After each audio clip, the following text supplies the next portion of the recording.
What's going on, guys? Welcome back to Everyday Struggle. I am Nadeska here with Akademiks and our friend Justice Baiden from Love Renaissance, holding it down for one more day before Wayno is back tomorrow. I hope you guys had a good weekend. Justice, I think you and I are both wondering how long Akademiks plans on wearing these sunglasses on the show. What's up? That'd be a permanent look. Not even gonna lie to you. I mean, honestly, I got to find out it's not pink eye. I thought I had pink eye. They said I had a virus in the eye. I know, sounds nasty. This might be the new coronavirus. I'm trying to quarantine. I'm trying to not spread the shit. 4 people that I know caught it already. Not from me. I caught it from somebody else. But this shit is scary, okay? All type of green stuff coming out of your eye. This looks bad. Okay, I don't know where this shit came from, but God. What's the virus called, bro? I'm recovering. You know what? The doctor gave me a name. It was too long though. They gotta shorten it, I don't know, COVID-20 or something like that. I don't know. Bro, wait. Do you have what Trump has? Trump is chilling. I seen Trump in a fucking bulletproof SUV waving at people. I thought he had the coronavirus and couldn't breathe. He chilling. Yeah, so actually when they announced that he had coronavirus, I know a lot of people didn't believe it, and you definitely a good conspiracy theory. You guys thought it was a hoax? Yeah, it's cap. No, it's not. It's cap. Really Come on. man. Yeah, hey, I just want to see if he fuck with the Lysol though, because he was telling me about that Lysol shit and that bleach shit. You know what I mean? And he said if you really hit the coronavirus the right angle, I want to see if he's gonna be eating some Lysol sandwiches. Okay, just see if he cures himself. Oh my God. I do wish him a speedy recovery though. I ain't gonna lie, yo. One thing I've kind of realized is that no matter if you like Trump or hate Trump, still he is the leader of the fucking free world, and we're the most powerful country in the world. And if he gets clapped by the coronavirus, we're fucked. Yeah, definitely a national security issue. I guess I was just wondering, what would he gain by actually pretending to have coronavirus? Since he's been saying that it would disappear over the summer, masks are not that serious. But this man always seems to be a step ahead of us with the I mean, the timing just seems a little bit too convenient. I mean, look at it. Right after debate, then my man just announces coronavirus. I just don't believe it. Something about it, and then he announces it via Twitter. I just don't like it. I don't like it. It just feels a little off. Cap. Hey, I can't wait to see approval ratings come out, because truth be told, this is the most sympathetic people have ever. First of all, he did a whole video supposedly from this military hospital. He wasn't his normal orange tint. He was just fucking pale. And also he sounded humble. People have been waiting probably 4 years to see a little bit of humbleness from the president. He was actually just kind of thank y'all, everyone. I'm going through it. And to be honest, I think that maybe that's the only hint of humanity we can see. Come on. I see it working. I see it working already. Yo, I saw it on Twitter. Yo, people were we hate you, but we don't. Wait, which people? All the people I saw, no one was really feeling that sympathetic. Word? Yeah, I think one of those social media platforms tried to change some rules where you can't wish death upon people because it was so bad. But I guess it's pretty split. I'm sure his supporters. Nah, but that's fucked up though. If people are wishing death, come on, man. The nigga gave y'all stimulus checks and y'all wish death on him. What type of fucking ungrateful pieces of shits are there out there, bro? Come on. He gave them the stimulus checks. But anyway, guys, let's talk about some music. So this weekend on SNL, Chris Rock hosted a pretty great episode, and Megan Thee Stallion was a musical guest. So she performed this new record she has with Young Thug called Don't Stop, and also her hit Savage. So that was really a moment. She made some very powerful statements about how important it is to protect Black women and protect Black men. And she called out the Kentucky Attorney General Daniel Cameron. So last week or a couple of weeks ago, we talked about how upset people were about how he handled the Breonna Taylor case. And she played some audio from some activists and then put behind her on a screen a message that said, Daniel Cameron is no different than the sellout Negroes that sold our people into slavery.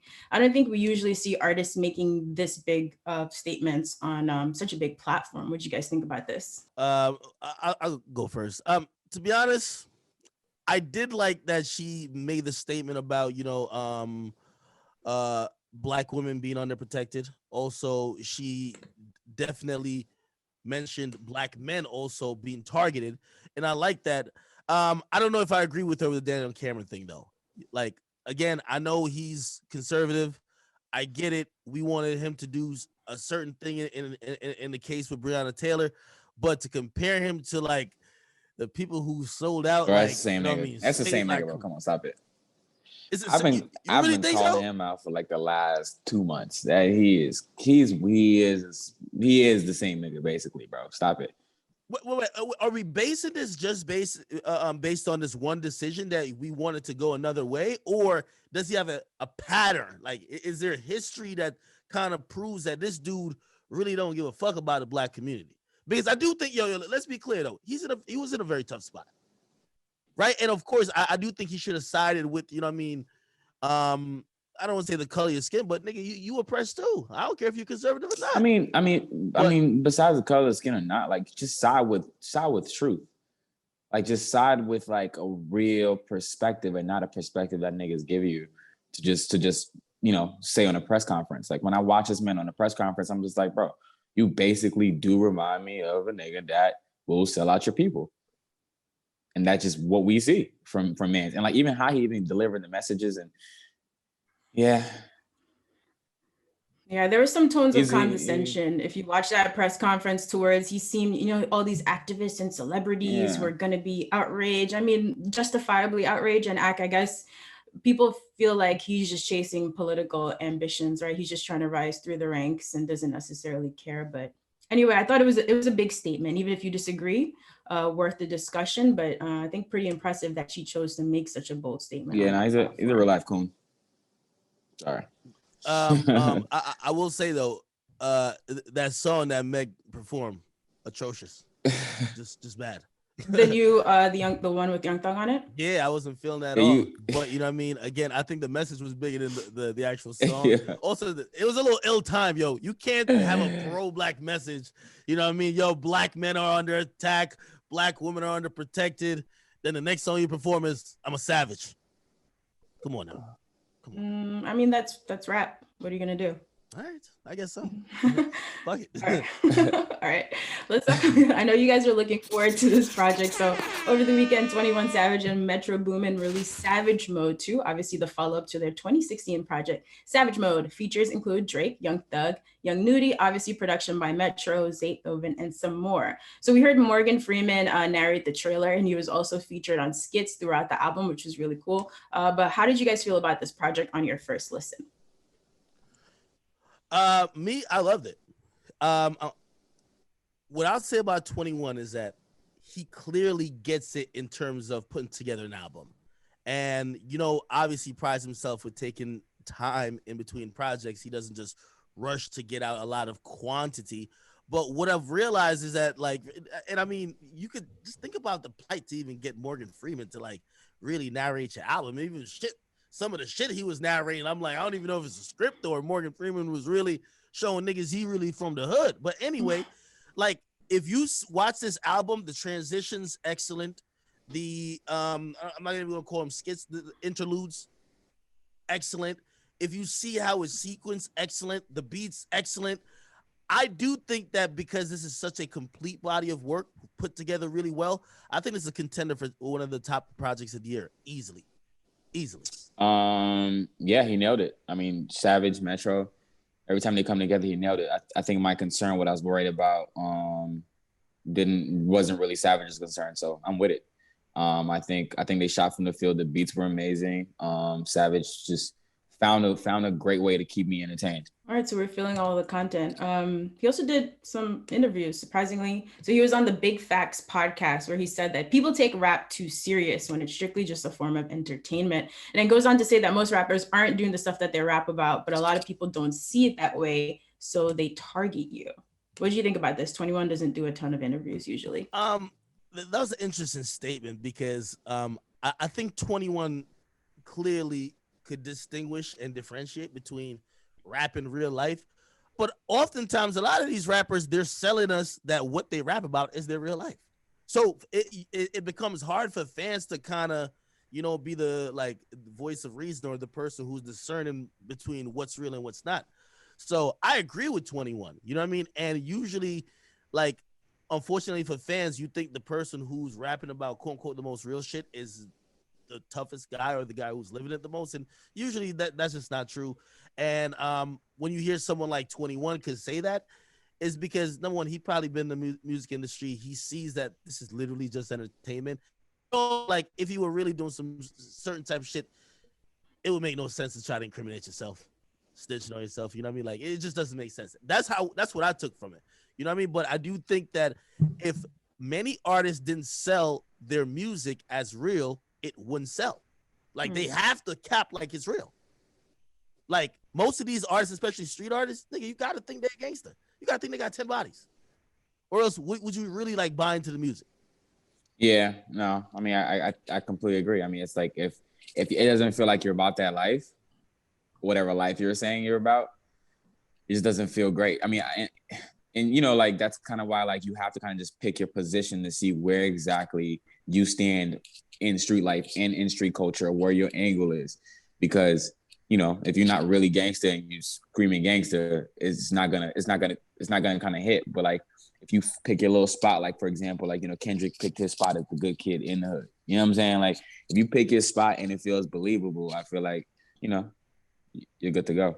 And you know, one of the reasons I think 21 also said that, like, again, I think, like, we've seen certain rappers feel like because of the content of their music, they have to try to uphold certain standards, which are street standards, and apply it music wise, right? Like, so if it's like, yo, they have to move certain way music wise, as they would move in the street, quote unquote, when, come on, man, like, again, like, Savage is saying, like, this is entertainment. You know what I mean? Like, again, this is, again, all intents and purposes, and at least from his perspective, this ain't no real life shit. Yeah. And we something about Savage that just feels like this is entertainment purposes, but he's lived this life. Something about it. Something about it. That's why I think he's saying that, because he's not one of the people that's not pretending anything. He rather you see him on Instagram singing R&B, not trying to be tough all day. You get me? Like, there's some people who, like, they got to remind you that they got like 59 guns. That, of course, you know what I mean, they just shot up the block. Like, I think with him, he's realized that, yo, growing past that, that's a dope shit to do. And especially, like, in music, come on, man. Leave the entertainment. So, I mean, there's the artists who pretend that they're living lives in the streets when they're not. And then there's the artist Machine Gun Kelly was talking about.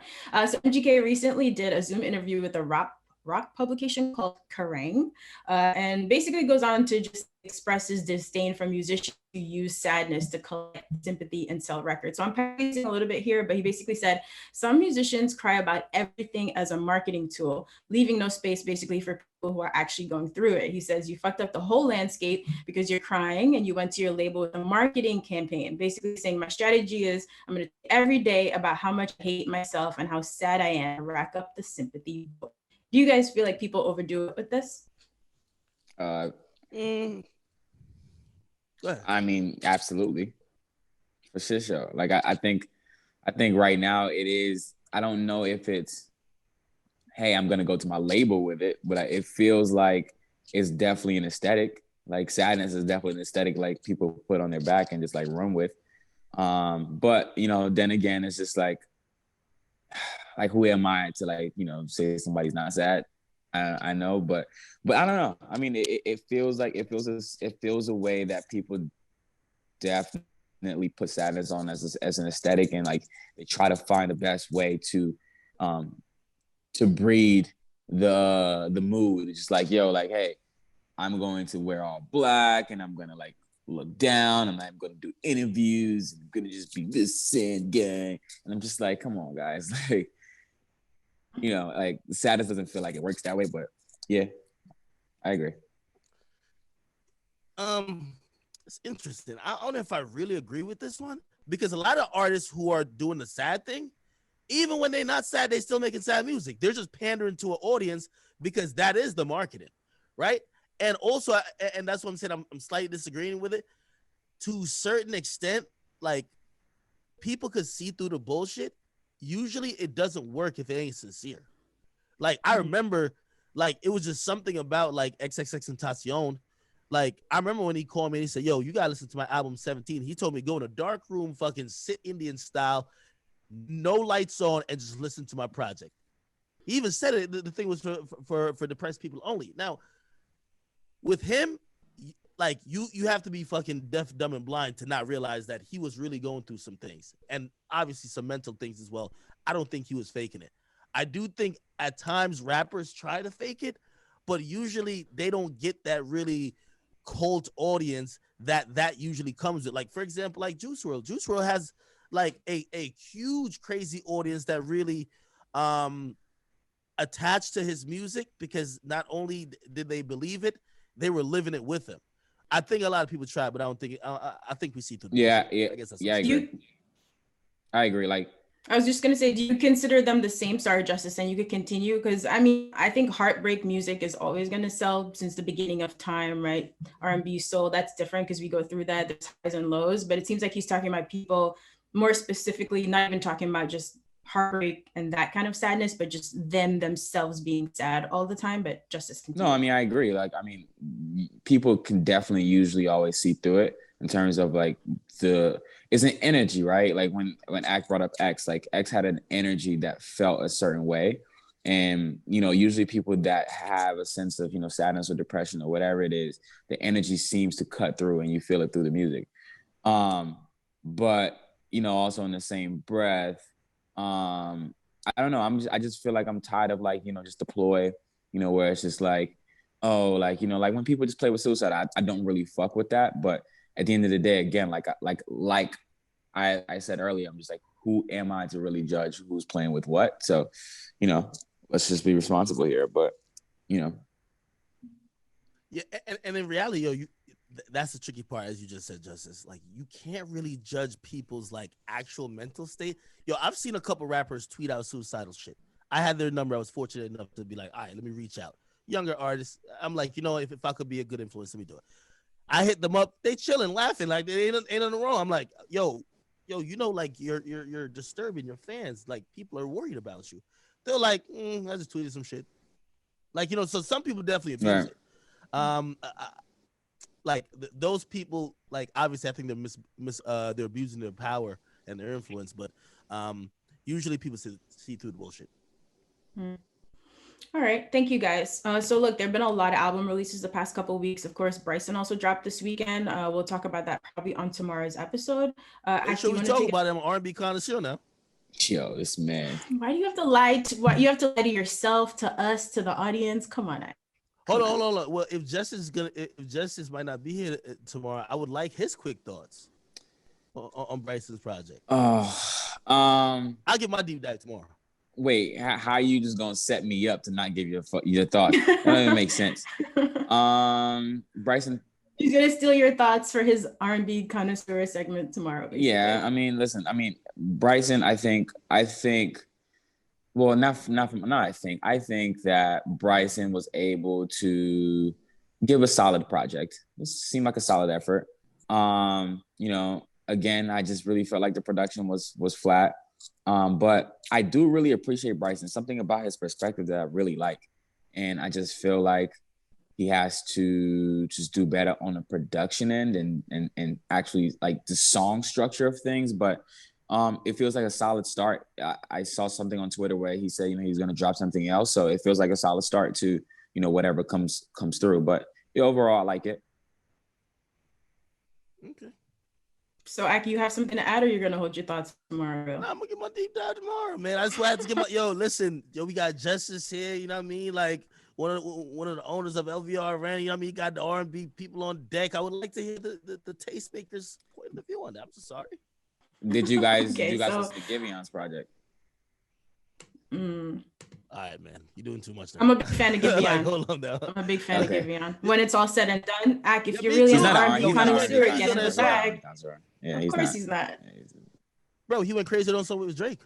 I know. So after that one song, he dropped an EP, and then he just dropped another one. Both of them are really, really good. So you should check it out. I like Yo, Ak, you are cap. You're not an R&B connoisseur, and take the damn glasses off. I hate you. Are you serious? I've been bumping Kalani all weekend. Kalani. All right. You want to take us through some numbers, Ak? Yo, he sounds like Donnie. Yo, no, I'm just telling you, like, wait, are we doing the numbers segment right now? Hold up, man. First of all, I just want to say, stop messing with me with my R&B stuff. You know what I mean? I'm really getting my bag. I'm actually back on the SZA bandwagon. That's also true. But wait, where the heck is my numbers? I can't even see through these glasses. I'm serious. I can't see. I don't know. I got it. Anyway. I have the unfortunate job to announce. I can't even find numbers. I'm gonna just say it off the top of my head.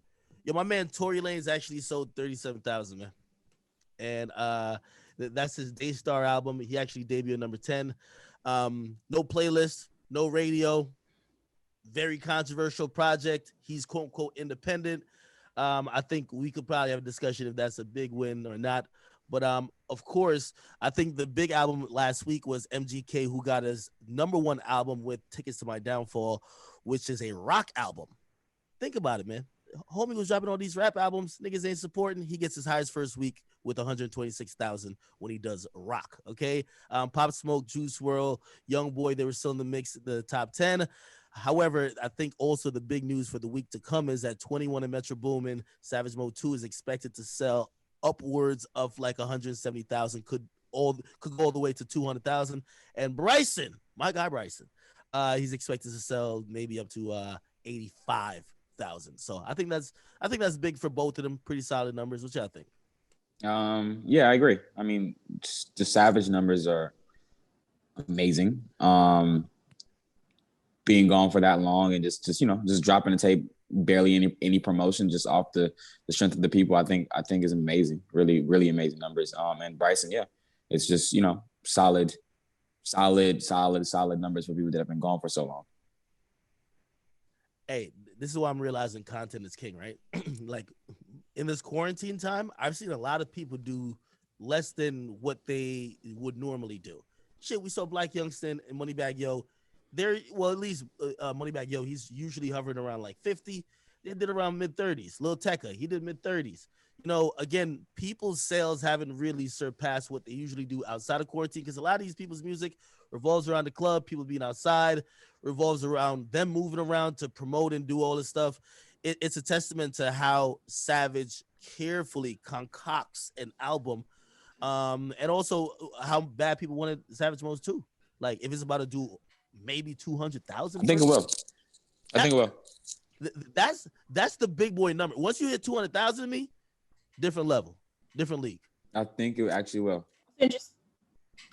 Yeah, we were just talking about artists who necessarily aren't super present when they're not releasing music. I count 21 Savage as one of those people, so really dope to see him putting up such big numbers just with the project.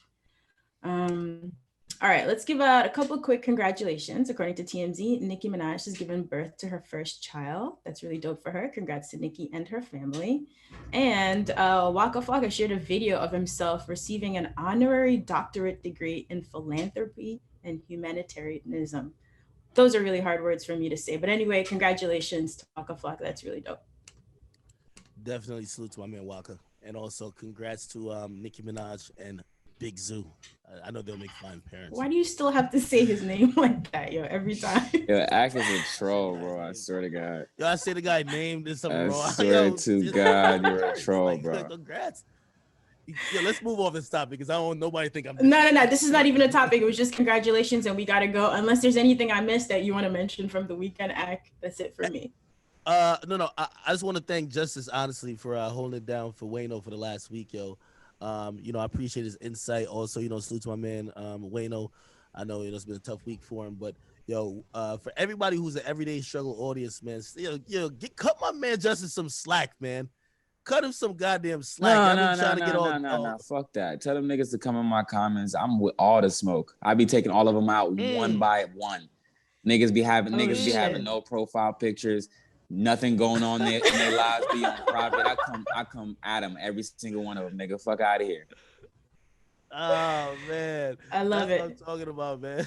You're built for the savagery. Oh, yeah. Well, Justice, I hope you enjoyed your time with us. It's been nice having you here. With our audience, you can't really win. Like if we went dark for the week, they would have been pissed. We had you feeling they're gonna be pissed, but we definitely appreciate you waking up early. I get it. It's and that's what I'm saying. Like niggas are weird. Like they'll hate, and then you hit them directly in the DMs and be like, "Yo, my bad. I'm sorry. I love you, bro." Like niggas are weird. Niggas are really weird, bro. Personal question. Why haven't we seen the Big Justice podcast yet? Like apparently DJ Khaled just got like a $20 million deal over there Amazon.